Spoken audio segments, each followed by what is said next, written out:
Los gestos de Petro, los Uribes haciendo de las suyas y la peinada de la vicepresidenta al abogadito facho. Esto y más hoy en nuestro resumen de las casi noticias de la semana. Bienvenidos a Sin Impostores, el único medio de noticias amañadas que la Flip no va a salir a defender. Por eso me tengo que esconder detrás de estas gafas negras. Antes de comenzar, si en algún momento le gustó el video, pues dele like. Si le gustó mucho, compártalo. Y si no le gustó nada, pues vaya y vea los otros videos del canal para convencerse de que somos bien malos. Gran descubrimiento en Colombia. Ecopetrol y Petrobras confirmaron la existencia de 6 terapias cúbicos de gas en el campo offshore Sirius. Una cantidad de gas solo comparable con la brutalidad de María Andrea Nieto, que nos pidió que recogiéramos gas. ¿En qué, socia? ¿En bolsas? ¿Ollas? ¿Tinas? ¿Bombas de cumpleaños? Estas reservas podrían abastecer a Colombia durante 20 años a un ritmo de consumo actual de 0.3 terapias cúbicos por año. Bueno, voy a fingir que sea cuánto equivale esto para verme profesional y no quedarme sin trabajo como Luis Carlitos Vélez, otro payasito al que le quedaría muy bien este canal.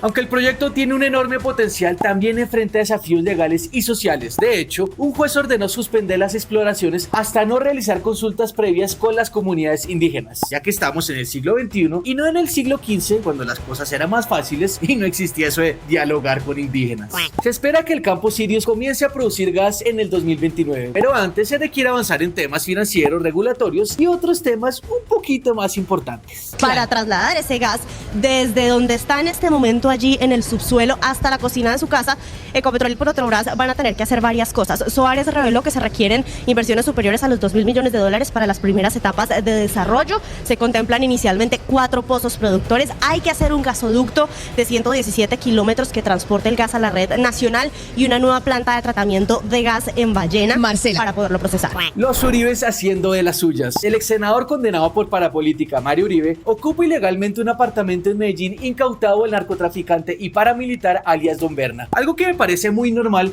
pues uno no le anda cobrando el arriendo a sus amigos o familiares. El ex senador, que no se sabe cómo llegó a este apartamento, el cual fue entregado para reparar víctimas, debe 200 millones de pesos en arriendo y ofreció pagar inicialmente tan solo 30 millones y en cuotas de 1 millón al mes. Una propuesta ofensiva para cualquier ciudadano, pero muy generosa para un Uribe, a los que no les gusta nada regalado, sino todo robado. Según Lilia Solano, la directora de la Unidad para las Víctimas, los bienes entregados por los paramilitares para compensar a las víctimas terminaron misteriosamente en manos de políticos vinculados a grupos paramilitares. Como una versión traqueta de Toy Story en la que los bienes incautados se embarcan en una aventura para volver a manos de sus dueños. La directora también anunció que irá a la fiscalía con listado en mano para pedirles ayuda y recuperar los bienes que deben ser destinados a la reparación de las víctimas del conflicto armado. Quizás el Plan del Golfo lo han usado, lo han construido unos políticos como antaño para quedarse con los bienes que ustedes entregaron. Usaron el proceso con los paramilitares para que la tierra pasara de dueño, no en manos de las víctimas, sino de unos cuantos politiqueros y politiqueras. El señor fiscal Barbosa se negó a dar la lista de los bienes de extinción de dominio de narcotraficantes porque han pasado a manos de políticos, de familiares de los políticos y de familiares de los dueños del Estado. Y por eso las dificultades que tenemos hoy para encontrar los caminos de la verdad. Eligieron al procurador de Petro. El presidente le ganó el pulso a Vargas Lleras y Gregorio El Hash fue elegido por el Congreso como nuevo procurador. Una victoria por la que Petro no debería enorgullecerse, pues cualquiera le gana un pulso a Vargas Lleras, pues ya que el hombre tiene menos agarre. Recordemos que Petro eligió al Hash no porque tuviera el perfil de jurista y académico ideal, sino simplemente porque era otro político que sí podía competirle a los otros políticos que eligieron las cortes, como bien lo explica acá el senador Ariel Ávila. El primero que ternó fue el Consejo de Estado, a un militante, miembro de Cambio Radical, exministro y de los más cercanos de Germán Vargas Lleras, que además fue gerente de la campaña de Fico Gutiérrez, el señor Henao. Luego, días después, ternó la Corte Suprema de Justicia, a otro cercano a Vargas Lleras y a Cambio Radical, quien fue 16 años congresista, el señor Germán Barón Cotril. Y por último le tocaba al presidente. Entonces el presidente, siguiendo la línea del Consejo de Estado y la Corte Suprema, ternó una persona política, al señor Gregorio El Hash, que había sido 12 años secretario del Senado de la República. El Hash fue elegido con 95 votos y obtuvo el respaldo de todos los partidos políticos, incluido Cambio Radical, a pesar de su poca experiencia y credenciales para el cargo, lo que demuestra su cercanía con el Congreso y su lejanía muy lejanamente lejana con la imparcialidad. Esta elección ha sido pues un triunfo del consenso, no un triunfo de Gregorio, del consenso. Un triunfo de la unidad en la diversidad, un triunfo de la democracia.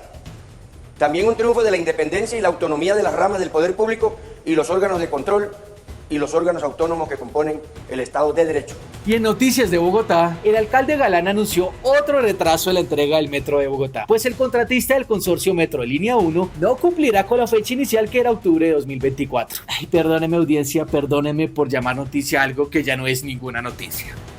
Este retraso se debe a problemas técnicos y descubrimientos arqueológicos que complicaron las obras en la calle 72, lo cual sí es una noticia porque ahora se inventaron la excusa llamada descubrimientos arqueológicos en Bogotá.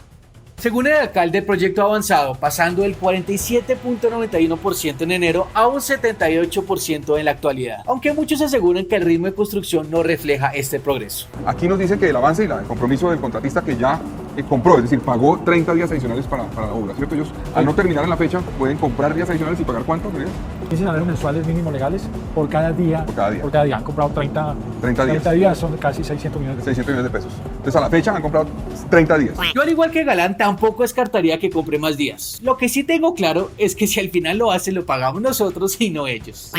Y en noticias solo aptas para el facherío, malas noticias para los asalariados de este país, especialmente los asalariados uribistas, porque ahora les van a tener que pagar las horas extras a partir de las 7 de la noche y no de las 10 de la noche como venía haciendo desde antes. Lo siento mucho entonces por aquellos que se ponían la camiseta por la empresa y le trabajaban hasta gratis.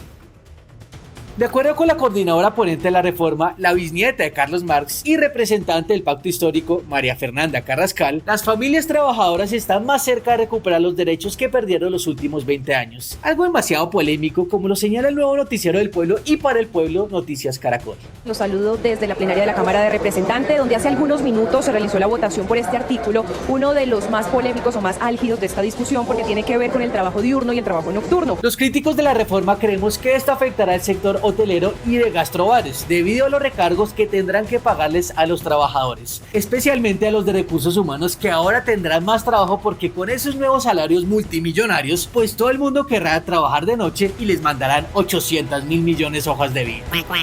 Y en noticias optimistas, hasta agosto del 2024, 4.2 millones de turistas no residentes llegaron a Colombia, un aumento del 8.5% frente al año 2023. Ahora imagínense lo que va a ser el turismo el próximo año con concierto de Shakira. No va a caber la gente. Sus conciertos serán el próximo año en el mes de febrero y se presentará en Barranquilla, Bogotá y Medellín. Bueno, aquí les dejo el dato. En Bogotá los precios de las boletas van desde 240.000 hasta 1 millón de pesos. En Barranquilla desde 240.000 hasta 840.000 pesos. Y en Medellín desde 167.000 hasta 1 millón de pesos. De esos visitantes, 2.8 millones son extranjeros no residentes, sin contar venezolanos, lo que representa un crecimiento del 11.3%. Menos mal no hay metro en Bogotá para que los turistas vivan la aventura de montarse en un Transmilenio en hora pico. Santa Marta, Pereira y Medellín fueron las ciudades en las que más aumentó la llegada de pasajeros de vuelos nacionales en julio de este año, con relación al mismo mes del año anterior. Que Santa Marta sea la ciudad más visitada significa que los extranjeros ya superaron esta prueba de listening. ¿Cómo se usaron la carretera? ¿Qué está bien hacer el Vea, dígale al señor ese que se come un cerro con familia. La vicepresidenta de Colombia, Francia Márquez, recibe un premio de la Universidad de Harvard en reconocimiento por su liderazgo representando a la comunidad afrodescendiente. The Hutchins Center recognizes Francia Elena Márquez Mina with the W.E.B. Du Bois Medal.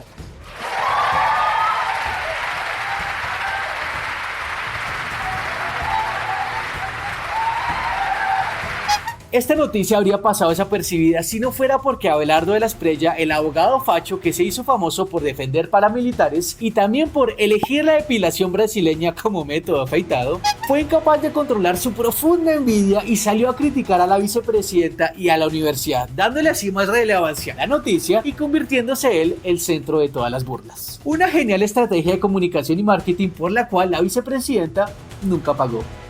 Según de la Espriella, este premio es una bofetada a la ciencia, al destacar la ignorancia, el desconocimiento, la ausencia de formación y de humanismo, a lo que la vicepresidenta le respondió con un inteligente, educado y muy humano: ¡llórelo, papá! Aumentó el desempleo en Colombia. Luis Carlos Vélez anunció su retiro de la FM luego de casi 7 años frente a la emisora. ¿7 años? No. La verdad hay que darle mérito a Luis Carlos porque durar 7 años engañando a su audiencia y haciéndoles creer que los informaba es muy complicado. Se los digo yo que llevo 7 meses haciendo lo mismo. En su despedida anunció que va a seguir trabajando en el Contrapoder, y teniendo en cuenta que ha trabajado en la FM, Caracol Radio y Cite TV, me imagino que su próximo trabajo Contrapoder será dirigir Revista Semana, hasta que Vicky sea presidente en el 2026, porque a partir de ahí será otra vez periodismo sobachaquetas del poder. Y hablando de poder, cabe aclarar que Luis Carlitos Vélez no se retiró, sino lo echaron por burlarse de la COP26, evento en el que el grupo Ardila Lule, su empleador de la FM, tenía intereses económicos. Para que no se le vuelva a olvidar a Luis Carlitos por un solo segundo quiénes son los del poder y cómo hay que tratarlos. Pregunta es, ¿esto qué le va a dejar al país? No, a Cali le va a dejar mucho. No, a mí me parece que a Cali le van a llegar cerca de 18.000 personas, es lo que tienen estipulado. Ya están sobrevendidos los hoteles. Es mejor hacer una final de la Champions League, van como 50.000 personas. Excelentes noticias para los campesinos de Colombia y malas noticias para los odiadores de Petro. El presidente anunció la devolución de casi 12.000 hectáreas de tierras a campesinos en Magdalena y Córdoba, un evento histórico en el que los exparamilitares Mancuso y Macaco pidieron perdón a los campesinos por los horrores del paramilitarismo. Y con el gobierno nacional a poner todos mis esfuerzos en la causa que nos tienen hoy reunidos en este lugar. Donde la justicia y la reparación comienzan a cobrar vida para quien tanto han sufrido, incluso por las acciones que lamentablemente cometí. Una noticia que uno entiende que molesta a la derecha, pues los paramilitares que les consiguieron las tierras a precio regalado ahora están trabajando para recuperarlas. Dios bendiga a Colombia. Pero que les moleste también a los del centro, la verdad no me lo esperaba. Sí me lo esperaba. Sí me lo esperaba, obviamente me lo esperaba. Reconfiguramos el campo colombiano a través de diferentes estrategias, entre ellas una política de acumulación de tierras que se convirtió de facto en una contrarreforma agraria.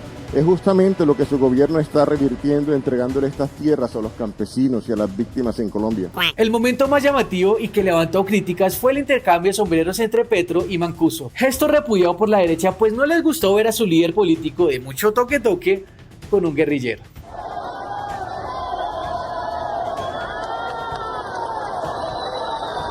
Al centro tampoco le gustó este acto simbólico porque les pareció que revictimizaba a las víctimas, acusando a Petro de apologista y defensor de Mancuso, usando analogías falsas y malintencionadas. Algo que tampoco me esperaba del centro, porque obviamente me lo esperaba. Por supuesto que me lo esperaba. ¿Quién no se lo esperaba? Entonces, amigos de la derecha y del centro, derecha enclosetada, me encantaría darle la razón y decir que Petro es un revictimizador de víctimas y lavador de cara de paramilitares, si no fuera por el pequeñísimo detalle de que Petro lleva más de 20 años diciendo lo mismo. Luego, un proceso de paz entre aliados no es un proceso de paz, nos estamos engañando con la palabra, es una alianza militar y es para hacer la guerra.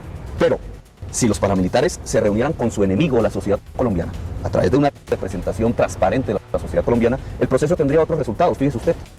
En vez de destruir la democracia, la sociedad colombiana buscaría profundizar la democracia en ese proceso de paz. El proceso con las autodefensas o paramilitares no implicaría destruir la democracia en Colombia. Y dos, los paramilitares tendrían que resarcir a las víctimas. Y eso por lo menos significa una profunda reforma agraria. Pero fíjese usted que si no se hace eso, y en cambio hay unas conversaciones secretas entre el gobierno y los paramilitares, lo que sucede es lo contrario. En primer lugar, se destruye la democracia. Y en noticias internacionales, en el reality show por la carrera a la presidencia, el candidato vicepresidente del Partido Demócrata resumió en pocas palabras, pero en esencia, la política internacional del mejor país del mundo. Would you support or oppose a preemptive strike by Israel on Iran? You have 2 minutes. Well, thank you, and thank you for those joining at home tonight. Let's keep in mind where this started. October 7th, Hamas terrorists massacred over 1,400 Israelis and took prisoners. Israel's ability to be able to defend itself is absolutely fundamental. Getting its hostages back, fundamental, and ending the humanitarian crisis in Gaza. But the expansion of Israel and its proxies is an absolute fundamental necessity for the United States to have the steady leadership there. Y eso fue todo por hoy. Por favor, cualquier sugerencia, insulto o amenaza me lo dejan en los comentarios. Si les gusta el video, denle like y compártalo. También no se olvide de mirar los otros videos del canal y suscribirse a este. Muchas gracias por su tiempo y nos vemos muy pronto.